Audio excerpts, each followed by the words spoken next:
Hey everyone, welcome back! Today I've got a monster of a setup for you, an S-tier greatsword build that absolutely melts anything in its path. If you're a fan of massive weapons and devastating power, this one's for you. I'm currently in the final region of the game, and this build has made every encounter, from mobs to endgame bosses, feel like a complete walk in the park. This build uses gear from the mid to late game, including legendary and epic jars that completely change how gear sets work.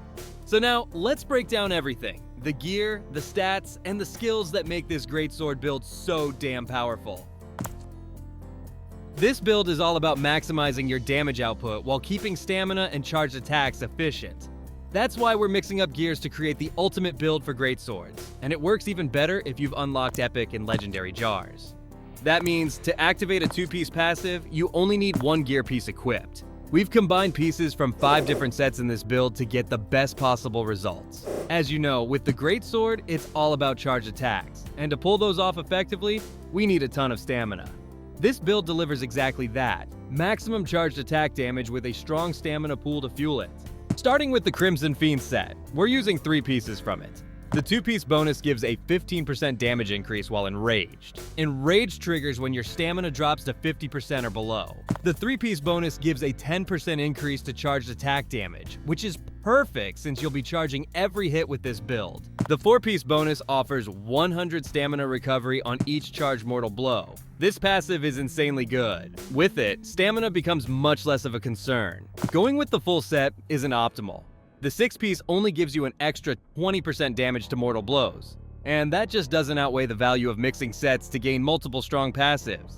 Next, we're using a piece from the Fallen Lord set. This gives a 10% damage increase to charged attacks. There's an alternative, the Flesh Ripper set, which gives 15% charged attack damage, but it requires 2 pieces. To stay optimal, we're going with 1 piece from Fallen Lord. The next piece is from the Executioner set, which grants 15% stamina damage. Since greatsword scales off strength and proficiency, most of your points will go into strength to maximize damage. That means you'll be lacking stamina damage, and this piece fills that gap perfectly.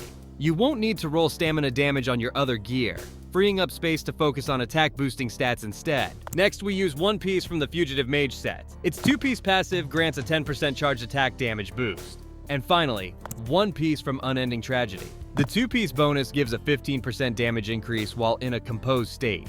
Composed is the counterpart to Enraged. While Enraged triggers when stamina is below 50%, Composed kicks in when your stamina is above 50%. With this combo, you're getting a 15% damage boost whether your stamina is high or low. Another good option is Crushed Dreams. 2 pieces will give you a 10% confront damage boost, which only applies when you're facing a single enemy in the arena. Here's the final build with all the gears equipped. Weapon, chest, and gloves from the Crimson Fiend set. Pants from Fallen Lord and boots from Executioner. Necklace from Fugitive Mage and ring from Unending Tragedy. With this setup, you're focused on dishing out insane damage. But if you're looking for more defense, you could swap in 2 Flesh Ripper pieces. They offer solid defense stats. Personally, I believe offense is the best defense, and this setup proves it. Here's what you want on your gear. Weapon, all charged attack stats, or flat attack and damage increase. Helmet, max stamina, stamina damage, and charged attack damage increase. Chest, max health, max stamina, and stamina recovery. Gloves, same stats as your weapon. Pants, same stats as your helmet. Boots, max stamina, stamina damage, and damage multiplier. Necklace, max stamina, attack damage, and damage multiplier. Ring, attack damage, max stamina, and charged attack damage increase. To summarize, stack charged attack stats as your priority. These stats are fairly easy to roll, so don't worry too much about re-rolling endlessly. Just focus on getting decent values and stack them up. Here are my stats on my gears. Stat-wise, I've invested heavily into strength, sitting at 89 with 10 points coming from my jar helmet. Endurance is at 69 to support all the stamina this build burns through, and I left vitality at 20. With all that, I'm sitting at 138 charged attack damage and 52% increased charged attack damage. And that can go even higher with Flesh Ripper if I want to trade some bonuses. For Phantoms, I'm going with Wulfric the Resilient. Since we're doing the bulk of our damage from the front, he's the best pick. That 15% front assault boost is a solid power gain. If you're doing a lot of Brink guards, stick with Maximilian. Every Brink guard restores 150 stamina and gives you a 5% stamina damage bonus. And yes, that stacks. Keshta is still top tier for stamina recovery. He also restores 15% stamina when the enemy is exhausted, which helps a ton during boss fights. In Khazan Memories, prioritize stamina damage increase first, since this build doesn't give us many other ways to get it. After that, go for damage increase and damage multiplier. For skills, let's start with Swift Attack. Max out everything in this tree. This is the core of the Greatsword. You initiate attacks with Savage Momentum and chain directly into Mortal Blow. That's your bread and butter with a Greatsword, very similar to the Moonlight stance from the Spear tree. Now here's a major skill that makes a huge difference in your damage output. Overwhelm. This one is crucial. It not only increases the charging speed of your attacks, but also boosts the damage of any follow-up, be it a spirit attack or a charge-heavy attack, if performed right after Savage Momentum. The damage spike is even more noticeable when the enemy is exhausted. But keep in mind, it does not boost brutal attack damage. Let me show you the difference in damage output with and without this skill.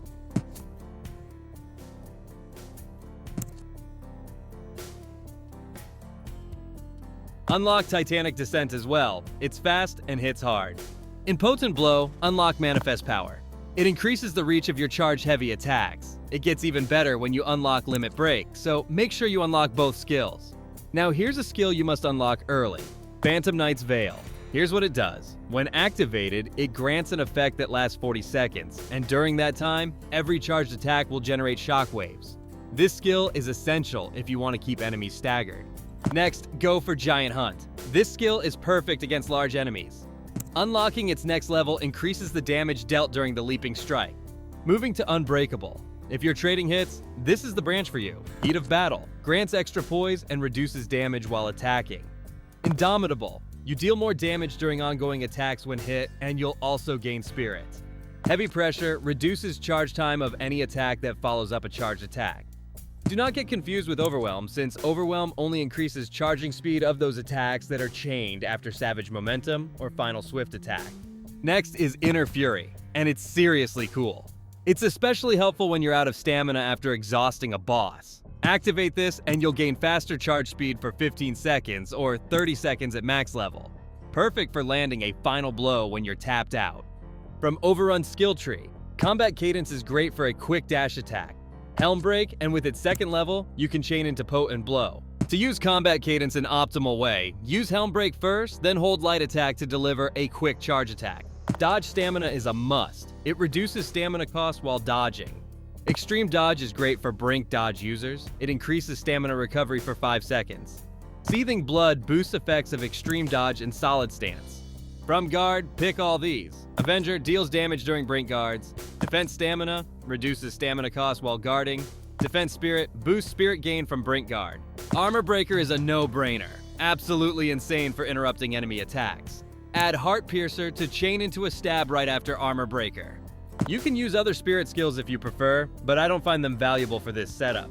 From the common tree, make sure to max out the resources tree to increase spirit gain from dodges, Brink Guard, doings attacks, and also from taking damage. Max out the reflection tree, because it's busted. If you're still struggling with reflection, I've made a guide to master it easily. Check the pinned comment. From Brutal Attack, unlock skills only if you have spare points. Javelin? Not worth it. Counter Attack? Max it out. Final level will help you a lot when facing Burst Attack. This is the combo you need to master after landing a reflection. Make sure to always keep an eye on your effects. Phantom Knight's Veil must be active to keep triggering those charged shockwaves. Now here's the real finisher. When the enemy is exhausted, this is your moment to melt them. If you execute it perfectly, you can dish out over 200,000 damage. This is where the Greatsword build truly shines. Now let's get into the showcase and watch this thing in action. Pay attention to how I stagger lock enemies, maintain stamina through gear synergy, and drop huge numbers with every swing. Don't forget to like, comment, and subscribe for more builds and boss guides. And let me know in the comments if there's a setup you want me to break down next.